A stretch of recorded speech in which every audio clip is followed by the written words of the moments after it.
1 cup गव्हाचं पीठ, 1 cup साखर, 1 कप तूप, काजू बदाम, वेलची पूड. तुम्हाला हवे ते ड्रायफ्रूट्स इथे तुम्ही घेऊ शकतात. सगळं सामान आपल्याला एकाच वाटीने मोजून घ्यायचं आहे. इथे बघा 1 वाटी मी साखर घेतली. 1 वाटी साखरेला आपल्याला 2 वाटी पाणी लागेल. इथे बघा मी 2 वाटी पाणी टाकले. तुम्ही कोणत्याही साईजनी मोजलात तरी सगळं सामान त्याच वाटीने घ्यायचं. तूप, साखर.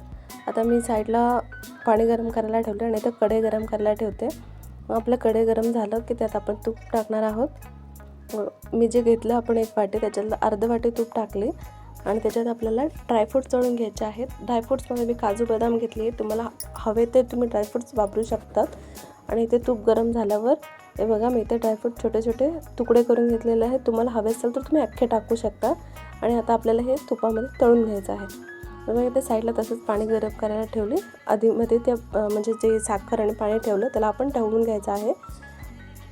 हे बघा इथे मी ढवळत आहे तसंच. आणि इथे बाजूला हे बघा माझे ड्रायफ्रूट्स तळून झालेले आहेत. मग मी ड्रायफ्रूट्स असे लाल रंगावरती तळून घेतलेले आहे. जर तुम्हाला हवे असतील हे बघा ड्रायफ्रूट तळून झाले. तुम्हाला हवे असेल तर तुम्ही कच्चेही वापरू शकता. पण तुपात तळलं की जास्त टेस्ट लागते. हे बघा राहिलेलं तूपसुद्धा मी टाकले. आता यात आपल्याला 1 वाटीचे आपण गव्हाचं पीठ घेतलेलं आहोत. ते 1 वाटी पीठ टाकून आपल्याला भाजून घ्यायचं आहे. मस्त व्यवस्थित लाल रंग येईपर्यंत किंवा कॉफीचा कलर असतो तसा येईपर्यंत आपल्याला व्यवस्थित पीठ भाजून घ्यायचं आहे. आपलं तूप जास्त असल्यामुळे पिठामध्ये गुठल्या नाही होणार. तर व्यवस्थित आपल्याला पीठ भाजून घ्यायचं आहे. बघा ते मी पीठ भाजते. बघा पाणीसुद्धा आपलं गरम झालं. ॲक्च्युली गरम पाहिजे पण माझं पाणी उकळलं सो चालतं. आता मी गॅस बंद करून घेते. हे बघा मी गॅस बंद करून घेतले. ते आपलं पीठ पण भाजतं आहे. या पिठात आपल्याला व्यवस्थित भाजून घ्यायचं आहे. आपलं पीठ बघा व्यवस्थित भाजतं इथे. हे बघा आणि तुपाचं प्रमाण जास्त नाही. जेव्हा शिरा होतो तेव्हा खूप चांगलं लागतं. हे बघा आपलं पीठ इथे भाजून झालेलं आहे. इथे बघा असा कॉफी कलर आलेला आहे. हे बघा आपलं पीठ एकदम व्यवस्थित भाजलेलं आहे. आता जे आपण साईडला पाणी गरम करत ठेवलं आहोत ते पाणी यामध्ये टाकणार आहोत. बघा मस्तपैकी आपलं पीठ बेसन जसा भाजतो तसा भाजला गेला आहे.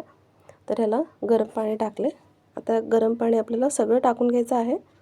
जास्त नाही होणार. 1 वाटीच्या गव्हाच्या पिठाला 2 वाटी पाणी बरोबर होईल. ना की जास्त पातळ होईल ना की जास्त घट्ट होईल. जसा आपल्याला शिरा हवा तसा होईल. हा बघा मऊसूत असा शिरा होतो आणि टेस्ट तर खूप छान लागतं. दुसऱ्या दिवशीसुद्धा तुम्ही बघाल तर तीच सेम टेस्ट येईल. दुसऱ्या दिवशी अजून चांगली लागते. हे बघा इथे मस्तपैकी मी मिक्स करून घेतलेलं आहे. सगळे गाठ्या मोडून घेतलेले. पाणी आणि म्हणजे पाणी आपलं बरोबर झालं त्याच्यामुळे आणि तूप आपण व्यवस्थित भाजलो की आपलं पीठ व्यवस्थित भाजलं ना गुठल्या नाही होणार आतमध्ये.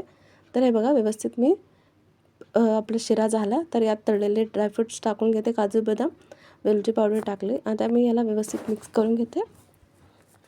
हे बघा ते व्यवस्थित मिक्स करून घेते. जर तुम्हाला वाटलं की याच्यात तूप कमी आहे तर शिरा झाल्यावर तुम्ही साईडून 1-2 चमचे तूपसुद्धा टाकू शकतात. हे बघा आपला शिरा किती सुंदर झाला आहे. कडेला चिटकलंसुद्धा नाही. असा शिरा तुम्ही पण नक्की बनवून बघा.